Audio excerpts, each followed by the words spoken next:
نبی پاک سید عالم صلی اللہ تعالی علیہ وآلہ وسلم نے خود اپنی زبان مبارکہ سے ترمذی شریف میں حدیث موجود ہے کہ نبی پاک صلی اللہ علیہ وسلم احد پر گئے تو احد کانپنے لگا، تو حضور نے فرمایا احد ٹھہر جا، تیرے اوپر ایک نبی، ایک صدیق اور 2 شہید موجود ہیں۔ تو وہ 2 شہید کون تھے؟ ایک حضرت عمر فاروق، ایک حضرت عثمان غنی رضی اللہ تعالی۔ خود حضور نے فرمایا۔ حضرت عثمان غنی کی جو نانی ہے نا، یہ نبی پاک کی سگی پھوپھی ہیں۔ حضرت عثمان غنی رضی اللہ تعالیٰ عنہ کی جو نانی ہے وہ حضور کی سگی پھوپھی ہیں۔ یہ 4تھی 5ویں نسل میں جا کے اللہ کے رسول صلی اللہ علیہ وسلم کا خاندانی بنتا ہے۔ اللہ کے محبوب علیہ السلام کی 4 بیٹیاں تھیں اور چاروں کی چاروں حضرت خدیجہ الکبریٰ رضی اللہ تعالیٰ عنہ کے بطن سے پیدا ہوئی تھی۔ 4 بیٹیاں۔ حضور صلی اللہ علیہ وسلم نے پہلے اپنی بیٹی حضرت رقیہ کا نکاح حضرت عثمان غنی رضی اللہ تعالیٰ عنہ کے ساتھ فرمایا، ان کا انتقال ہو گیا تو محبوب نے دوسری صاحبزادی جناب ام کلثوم رضی اللہ تعالیٰ عنہ کا نکاح حضرت عثمان غنی کے ساتھ فرما دیا۔ 2 شہزادیاں، 2 بیٹیاں۔ یہ جو کہا جاتا ہے نا عثمان ذو النورین، عثمان ذو النورین کا مطلب ہے 2 نوروں والا۔ 2 کچھ بادشاہ قسم کے لوگ ہیں، بیٹیوں کو نور مانتے ہیں، باپ کو نہیں مانتے۔ نبی پاک کی دونوں بیٹیوں کو نور مانتے ہیں، لیکن ان کے والد نبی پاک صلی اللہ علیہ وسلم کے بارے میں باتیں گول کر جاتے ہیں۔ 2 بیٹیاں نکاح میں آئیں تو کیا لقب ہوا؟ عثمان۔ اور مزے کی بات یہ ہے کہ حضرت عثمان کو ذو النورین مولا علی شیر خدا کہا کرتے تھے۔ حضرت علی کہا کرتے تھے عثمان تو ذو النورین ہے، 2 نوروں والا۔ بریلی کے امام فرمانے لگے تیری نسل پاک میں ہے بچہ بچہ نور کا، تو ہے نے نور تیرا سب کرانا نور کا۔ کہنے لگے نور کی سرکار سے پایا دوشالہ نور کا، نور کی سرکار سے پایا دوشالہ نور کا، ہو مبارک تجھ کو ذو النورین جوڑا نور کا۔ مبارک دے رہے ہیں دوسری شادی پر، کہتے ہیں ہو مبارک تجھ کو ذو النورین جوڑا نور کا۔ تو حضرت عثمان غنی رضی اللہ تعالیٰ عنہ 4تھے 5ویں مسلمان ہیں۔ حضرت ابوبکر صدیق رضی اللہ تعالیٰ عنہ تاجر تھے، تاجروں سے ان کی دوستی تھی۔ حضرت عثمان غنی بھی تاجر تھے، تو جناب سیدنا ابوبکر صدیق نے انہیں تبلیغ کی تو وہ مسلمان ہو گئے۔ جب کلمہ پڑھا تو چچا نے باندھ دیا گھر کے اندر، کئی دن باندھے رکھا، کہنے لگا دین چھوڑنا پڑے گا۔ تو آپ نے فرمایا وہ تو جگہ ہی ایسی ہے جو ایک دفعہ گیا ہے دوبارہ چھوڑ سکتا ہی نہیں، ہو ہی نہیں سکتا۔ حضرت عثمان غنی سابقون الاولون میں سے ہیں، ابتدائی لوگوں میں سے۔ ان کی زندگی کے بڑے حسین واقعات ہیں، آپ جانتے ہیں۔ میں 2-3 باتیں صرف ان کی حوالے سے عرض کروں گا۔ ہر آدمی میں ہر صلاحیت ہوتی ہے، لیکن کچھ چیزوں کا غلبہ ہوتا ہے، کچھ چیزوں کا غلبہ ہوتا ہے۔ حضرت عثمان غنی میں 2-3 چیزوں کا بڑا غلبہ تھا۔ سخی تھے تو دریا سے بھی زیادہ سخاوت فرماتے تھے۔ مالا والے سخی نہیں ہوندے تے سخیاں کول مال نہیں ہوندا، ایتھے اوتھے دوویں جہانی سخی کگال نہیں ہوندا۔ مالا والے سخی تے پھر کہڑے ہوندے نے بھوکے ننگے؟ مالا والے سخی میاں صاحب نے کہا، کہتے یہ نہ سمجھنا کہ جو امیر آدمی ہے وہ سخی ہے، نا او بھائی جب سخاوت کرتا ہے تو پھر مالدار رہتا ہی نہیں۔ سخاوت مالدار تو وہ رہے گا جو پیسے جمع کرے گا، تو جس نے جمع کرنا ہی نہیں، جس نے جمع کرنا ہی نہیں اس کے پاس پیسے کیسے اکٹھے ہوں گے؟ جس کو سخاوت کرتا دیکھو سمجھ لو کہ یہ مالدار نہیں، یہ سخی ہے۔ سخی اور مالدار میں فرق ہوتا ہے۔ لوگ جس کو کھاتا پیتا دیکھتے کہنے رہنے پیچھے کنے کو رکھے نے، حالانکہ ایسی بات ہے مالا والے سخی نہیں ہوندے تے سخیاں کول مال نہیں ہوندا، ایتھے اوتھے دوواں جہان نہیں سخی کنگال۔ حضرت عثمان غنی رضی اللہ تعالیٰ عنہ بہت بڑے سخی تھے، اتنے بڑے تھے کہ غنی کہہ دیا اللہ کے رسول نے۔ عثمان غنی تھے، ہر وقت ہی سخاوت، ہر وقت ہی سخاوت۔ میرے حضرت صاحب کی ایک دفعہ اپنے ایک درویش کو کہنے لگے یار تیرے ہاتھوں میں تو موریاں ہیں، جو چیز آتی ہے وہ گری جاتی ہے، رہتی نہیں۔ حضرت عثمان غنی رضی دیکھیں نا، مشورہ کرنا پڑتا ہے، یار یہ جگہ لینی ہے، کیا پروگرام ہے؟ لوگ کہتے ہیں رستہ کوئی نہیں، دیکھتے ہیں، غور کرتے ہیں، پھر اس کا ریٹ لگتا ہے، پھر بات ہوتی ہے، پھر بات آگے چلتی ہے، پھر اس کے بعد بندہ کہتا ہے میں اتنے دیتا ہوں، وہ کہتا نہیں میں اتنے لوں گا، پھر وہ کہتا ہے میں لگا کے ریٹ آ گیا ہوں، باتیں ہوتی ہیں۔ اللہ کے رسول صلی اللہ تعالیٰ علیہ وسلم نماز پڑھ کے نکلے، جنت البقیع والی جگہ حضور کو پسند آ گئی۔ فرمایا کچھ صحابہ آتے ہیں یہاں تو انہیں سواریاں کھڑی کرنے کا مسئلہ ہے، آج کل نہیں مسئلہ ہوتا پارکنگ کا، اس زمانے میں اونٹ گھوڑے باندھنے کے لیے حویلی چاہیے تھی، تو حضور علیہ السلام آ کے بیٹھے تو فرمایا جگہ بڑی اچھی ہے، کبھی مل جائے نا تو صحابہ کو سواریاں باندھنے کے لیے اچھی رہے گی۔ عثمان پیچھے بیٹھے تھے، وہیں سے گردن جھکائی اور پیچھے سے نکل گئے۔ حضور نے فرمایا ادھر آؤ، کہاں جا رہے ہو؟ کہا یا رسول اللہ جو جگہ آپ نے کہی ہے میں دیکھنے جا رہا ہوں۔ تو حضرت عثمان غنی دیکھنے گئے، جب واپس پلٹے تو میرے کریم نے فرمایا عثمان دیکھ آئے ہو، دیکھ آئے ہو، دیکھ آئے ہو؟ عرض کی محبوبہ دیکھنے کی آتی، تجھے پسند آئی تھی، میں خرید آیا ہوں، خرید آیا ہوں۔ دیکھنا آنا جانا یہ تو وہاں ہوتا ہے جہاں سودے بازی ہو، رنگے چمن پسند نہ پھولوں کی بو پسند، ہم کو ہے وہ پسند جسے آئے تو پسند۔ بات ختم ہو گئی، آپ کو پسند آئی تھی میں نے خرید لی۔ میرے رسول پاک صلی اللہ علیہ وسلم کے ساتھ پتہ نہیں لوگ کہاں بیٹھ کے دین پڑھتے ہیں، اختلاف ثابت کرتے ہیں، جو جگہ مصطفیٰ کو پسند آئی عثمان نے خریدی، اس جگہ پہ سیدہ فاطمہ الزہرا کا مزار بنا ہوا ہے، اس جگہ بی بی پاک کا مزار ہے جو حضرت سیدنا عثمان غنی کی خریدی ہوئی ہے۔ اس کا مطلب ہے یہ جگہ مصطفیٰ کا بھی پسندیدہ ہے، اہل بیت کی بھی پسندیدہ ہے۔ حضرت عثمان غنی کا مزاج ہے، حضور اعلان کر رہے تھے، اس کا مطلب ہے چندے کا اعلان کرنا بھی نبی پاک کی سنت ہے، اس لیے ہم بھی کبھی کبھی یہ سنت ادا کر لیتے ہیں۔ چندے کا حضور نے اعلان کیا، جیش اسرا کے لیے بہت بڑا لشکر جانا تھا، فرمایا اٹھو بھئی حصہ ڈالو۔ حضرت عثمان نے دائیں بائیں دیکھا، کتنے بہت زیادہ سپاہیوں کے لیے بہت زیادہ سامان چاہیے، قحط کا زمانہ ہے۔ جناب عثمان اٹھے کہا یا رسول اللہ 100 فوجیوں کا خرچہ، ان کا گھوڑا بھی دوں گا، گھوڑے پر رکھنے کے لیے یا رسول اللہ صلی اللہ علیہ وسلم جو کجاوا ہوتا ہے، کاٹھی ہوتی ہے، وہ بھی میری، فوجی کی وردی بھی میری، اور جب تک واپس آئے گا تب تک سارا کھانے کا خرچہ بھی میرا۔ نبی پاک صلی اللہ علیہ وسلم مسکرائے، فرمایا عثمان اللہ تجھ سے راضی ہو۔ تھوڑی دیر کے بعد فرمایا پھر اٹھو بھائی، دائیں بائیں دیکھا کوئی اٹھا ہی نہیں۔ حضرت عثمان پھر کھڑے ہو گئے، کہا حضور ایک 100 میرا اور شامل کر لیں۔ نبی پاک نے پھر اعلان کیا، حضرت عثمان کہتے ہیں میرے نا دل کو کچھ ہوتا تھا، پھر اٹھے، کہا حضور میرا تیسرا 100 بھی شامل کر لیں۔ فرماتے جناب عثمان غنی چوتھی دفعہ میرے مصطفیٰ نے اعلان کیا تو مجھ سے نہ ہی رہا گیا، میں نے کہا محبوبہ اعلان نہ کرو، آپ اشارہ کرو، عثمان کے پاس جو کچھ بھی ہے وہ محمد عربی کے قدموں کا صدقہ ہے، آپ اعلان کرو، حاضر ہے، عرش ہے، حاضر ہے، پھونک پھونک کے دینا، دیکھ دیکھ کے دینا، یہ تو وہاں کا سودا ہوتا ہے جہاں سودے بازی ہوتی ہے، لیکن یہاں تو یا رسول اللہ جب تک بکے نہ تھے کوئی پوچھتا نہ تھا، یہ تو نے خرید کر ہمیں انمول کر دیا۔ اور مجھے وہ بات بڑی پسند ہے، میں تنہائیوں میں کتاب کھول کے پڑھتا ہوں، تنہائیوں میں پڑھتا ہوں میرے رسول پاک صلی اللہ تعالی علیہ وسلم، اور میں جب مجھے کبھی لطف لینا ہوتا ہے تو میں صاحب طبقات کی یہ روایت کھول کے بیٹھ جاتا ہوں جب اپنا مزہ لینے کو دل کرے۔ حضرت عثمان غنی شہزادے تھے، دولت مند باپ کے بیٹے تھے، رئیس اعظم تھے۔ امیروں کے بچے نازک مزاج ہوتے ہیں، موڈ کے مالک ہوتے ہیں، بہت بڑے رئیس تھے، پر عشق لگا سی کھیڑا کھیڑ دینوں، تو پھر کھیڑا بھول گئیاں، گجل پایا سی یار دے ویکھنے نے، پھر وہ یاد وچ روندیاں ہی ڈول گئیاں، حیدر شاہ اس گلی کدے نہ رول دی، پر ہن تے رول دی 4-5 دن کے بعد مدینے آئے، سفر پہ گئے ہوئے تھے، حضور کے پیچھے نماز پڑھی تو محبوب کے چہرے پہ ذرا نکاہت ہے، کمزوری ہے۔ حضرت بلال کو ملے، کہنے لگو بلال میں 4 دن باہر رہا ہوں، حضور کے چہرے پہ کمزوری کیوں ہے؟ جناب بلال کہنے لگے جا گھر جا کے پوچھ لیں۔ کہتا میں نے دروازے پہ دستک دی، سیدہ عائشہ صدیقہ اندر سے بولی کون ہے؟ میں نے کہا اماں جی غلام ہوں عثمان، میں 4 دن کے بعد آیا ہوں تو چہرے پہ بڑی کمزوری ہے۔ فرماتے جناب عائشہ ہچکی لے کے روئی، کیا ہوا؟ تو کہنے لگی عثمان 4 دن ہو گئے کونین کے مالک نے روٹی کوئی نہیں کھائی، ایک پیالہ دودھ کا ایک کھجور۔ حضرت عثمان غنی رضی اللہ تعالیٰ کا اماں جی آپ پردے میں نہیں چلی جاتی؟ شہزادہ دوڑے گئے، گھر سے اناج کی بوری کندھے پہ رکھی، ہر چیز اٹھائی، غلام کہنے لگا مجھے دے دو، 20 نوکر ہیں گھر میں۔ فرمایا نہیں یہ میری ڈیوٹی ہے، میں نہیں کرنی۔ عثمان خود گئے، رسول پاک کے گھر میں جھاڑو دیا، چولہے میں آگ جلائی۔ حضرت عائشہ کہتی ہے میں پردے کے پیچھے سے دیکھ رہی تھی، جب عثمان پھونکے مارتے تھے تو داڑھی سے دھواں نکلتا تھا، پھر عثمان جس نے پانی کا پیالہ بھی خود نے پیا تھا اس نے سالن پکایا، پھر روٹیاں پکائی تو ہاتھ جلے، کھانا پکا کے اور دسترخوان لگا کے مسجد میں حاضر ہوئے۔ کہا محبوبہ اگر مہربانی کریں تو گھر نہیں آتے؟ حضور تشریف لائے، اور جب پہلا لقمہ تن تندور ہڈاں دا بالن ایسی ہاواں نال تپایا، کپ کپ لکیاں پیڑ کیتے، اتو عشق پلیتھن لایا، تن دی ہانڈی من دا سالن، اتو لون صبر دا پایا، غلام فریدہ میں ساری تیری، تینوں وجہ یقین نہیں آیا؟ کہا محبوب یہاں بیٹھے تو صحیح، یہاں بیٹھے تو صحیح۔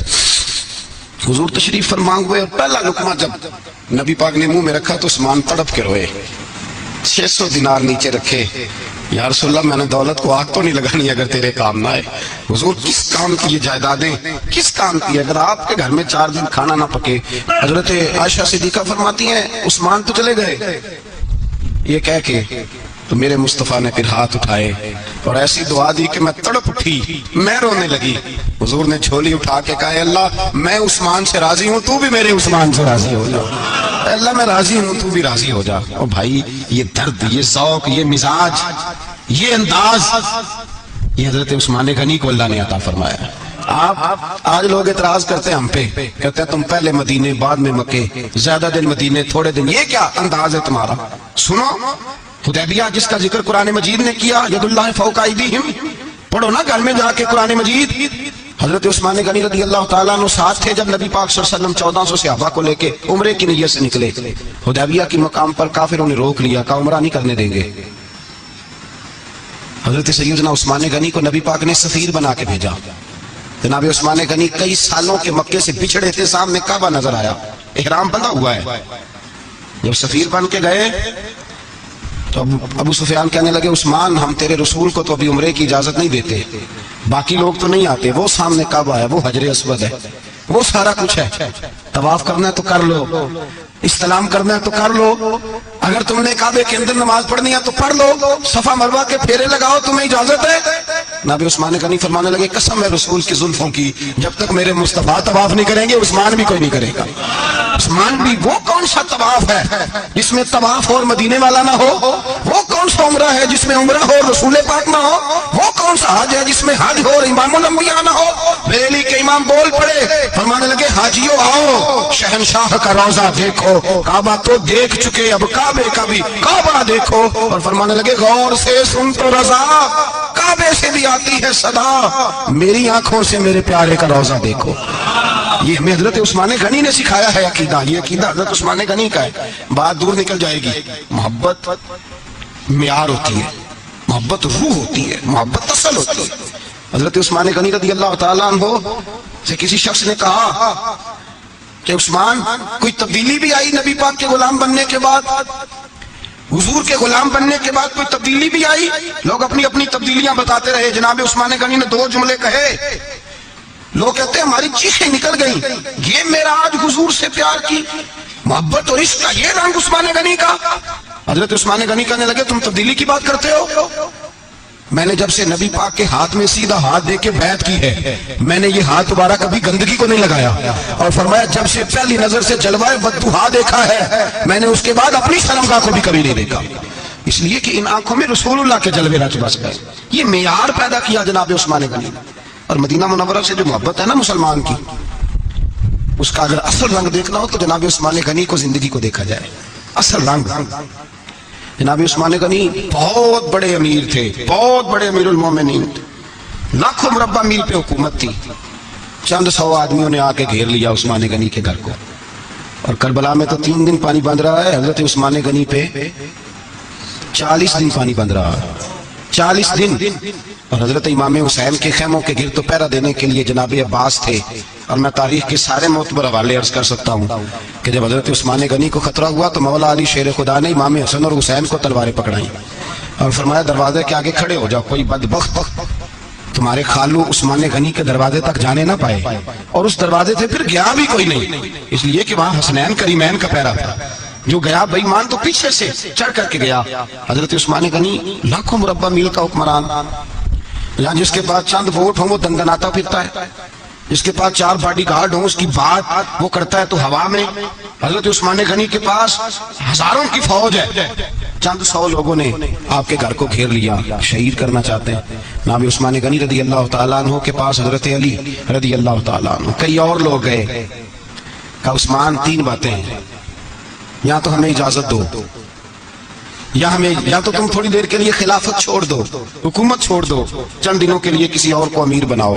جناب عثمان کہنے لگے مجھے تو حکومتوں سے دلچسپی نہیں, لیکن میں چھوڑ نہیں سکتا, اس لیے کہ میرے مصطفیٰ کریم علیہ السلام نے مجھے فرمایا تھا عثمان اللہ تجھے قمیض پہنائے گا, لوگ اتارنا چاہیں گے پر تم اتارنا نہ.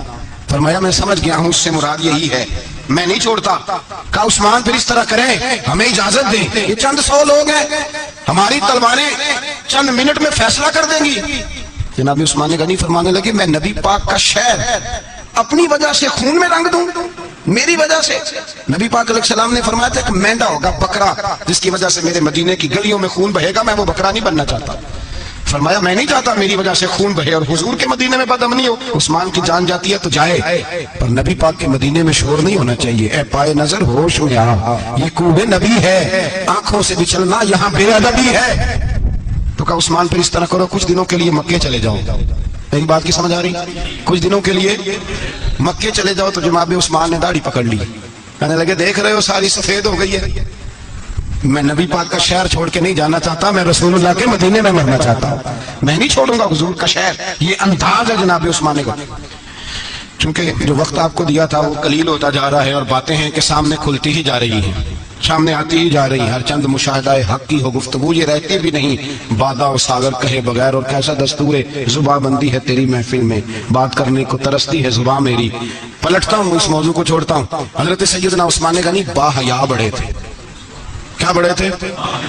کچھ لوگ بے حیا ہوتے ہیں، کسی کو بھی نہیں چھوڑتے، نہ صحابہ کو، نہ اہل بیت کو، نہ کسی اور کو۔ عثمان با حیا بڑے تھے۔ کتنے؟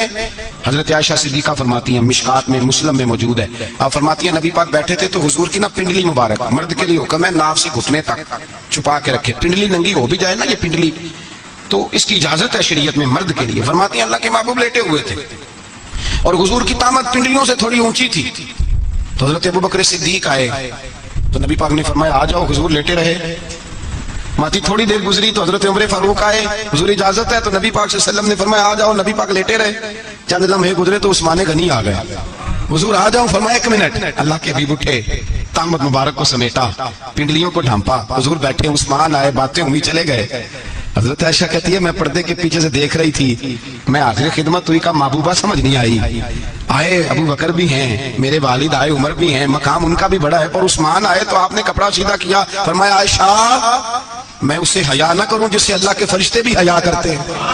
حضرت عثمان غنی رضی اللہ تعالیٰ عنہ اپنے گھر کے اندر ہوتے تو کئی کپڑے لپیٹے رہتے، کئی کپڑے جناب، میں ایک نتیجہ آپ کے سامنے رکھنا چاہتا ہوں، میری طرف دیکھیں، کئی کپڑے لپیٹے رہتے، کپڑوں کے اوپر کپڑے، شرم و حیا کے پیکر۔ جناب عثمان غنی غسل کرتے تو کپڑوں سمیت کرتے، فرماتے نام بھائی مجھے شرم آتی، پیکر شرم و حیا۔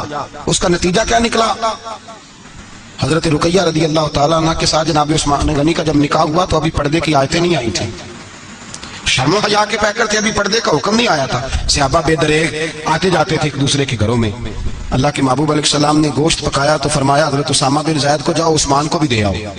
جناب اسامہ بن زید فرماتے ہیں میں نے گوشت پکڑا، سالن پکڑا اور ان کے گھر پہنچا، جامع ترمذی میں موجود ہے۔ فرماتے ہیں میں جب اندر داخل ہوا مصطفیٰ کی شہزادی کو دیکھا اور پھر عثمان غنی کو دیکھا۔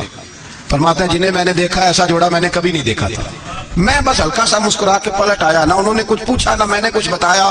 فرماتے ہیں جب میں مسجد میں داخل ہوا نا، پہلا قدم ہی رکھا تو مصطفیٰ کریم نے فرمایا اسامہ دے آئے ہو سالن؟ میں نے کہا یا رسول اللہ دے آیا ہوں۔ فرمایا ایسا سونا جوڑا پہلے کبھی دیکھا ہے؟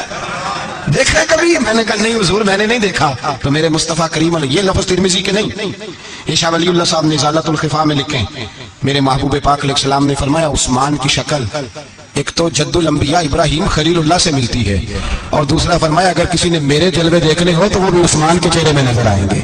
او نوجوانوں پیغام دے رہا ہوں، رزلٹ نکال رہا ہوں، بے حیائی بے شرمی کی گفتگو والے کے چہرے پہ حسن نہیں آتا، تو حیادار بنتا جا، رب تعالیٰ تجھے حسن و جمال عطا فرماتا جائے گا۔ جتنا حیا تیرے اندر ہوگا اتنا نور تیرے مکھڑے پہ ہوگا، جتنی شرم میں تو لپٹا ہوا ہوگا اتنی اللہ تجھے تازگی عطا کرے گا۔ میرے انصاف فرمایا کرتے جو گند بولتا ہے اس کے چہرے کا حسن سب سے پہلے چھن جاتا ہے، اور فرمایا جو بری باتیں سوچتا ہے جس کی سوچ بری ہوتی ہے سب سے پہلے اس کے چہرے کا حسن بگڑتا ہے۔ اگر چاہتا ہے تازہ رہے، ٹھنڈا رہے، نورانی رہے، تو پھر حضرت عثمان نے تجھے بتایا ہے کہ شرم والا بن کے رہے، اللہ سب سے زیادہ حسن تجھے ہی عطا فرما دے گا۔ زیادہ بولنے والا، زیادہ باتیں کرنے والا، جو منہ میں آیا کہہ گیا، اس آدمی کی نورانیت چلی جاتی ہے۔ اگر لوگ وہ کریموں سے نہیں آتا، وہ نائی کے پاس بیٹھ کے چہرے پہ روز نیا ڈیزائن نئی لکیر بنوانے سے حسن نہیں آتا، حسن شرم و حیا سے آتا ہے۔ یہ جو ہم عارضی حسن خرید کے لاتے ہیں نا 4 پیسے کا، یہ ماند نہیں پڑتا، یہ تباہ کرتا ہے، اور یہ تباہ ہو جاتا ہے۔ کچھ لوگ ایسے ہوتے ہیں، کچھ لوگ جن کے پاس بیٹھنے کو اتنا دل نہیں کرتا جتنا ان کا چہرہ دیکھنے کو دل کرتا ہے. ان کے پاس بیٹھنے کو بعضوں کا دل کرتا ہے کہ بس نہ ذرا. اور طبیعت آج میں ہو کے آیا ہوں استاد صادق صاحب رحمۃ اللہ علیہ. میں نے ان بزرگوں کو دیکھا ہے, ہم نے نظر بھر کے آنکھوں میں آنکھیں ڈال کے تو بڑا کم دیکھا ہے. ہم چوری دیکھا کرتے تھے, چوری. میں ویکھاں تے میرا یار نہ ویکھے, تو جی میں نام ویکھاں تے ہو ویکھے. ہم لوگ چوری دیکھا کرتے تھے. میں نے اپنے حضرت صاحب کو بھی شاید ہی کبھی آنکھوں میں آنکھیں ڈال کے دیکھا ہو, تبھی دیکھا ہے جب وہ کسی اور کو دیکھ رہے ہوتے تھے. بھائی ان لوگوں کے اندر کا حسن, شرم و حیا, معصومیت بن کے ان کے چہروں پہ نکھر آتا تھا. حضرت عثمان غنی کی شرم و حیا نورانیت بن کے ان کے چہرے پہ آ گئی تھی. جناب عثمان غنی پیکرے شرم و حیا تھے. ایک بات کر دوں اور ختم کروں. حضرت عثمان فرمایا کرتے تھے مجھے 3 باتیں بڑی پسند ہیں. کتنی؟ سارے بولے ہو کتنی جی؟ کون کون سی؟ فرمایا کرتے تھے بھوکے کو روٹی کھلانا, ننگے کو کپڑا پہنانا, اور تیسرا میرا دل کرتا ہے مجھے اور کوئی کام نہ ہو, قرآن پاک میرے سامنے رہے اور میں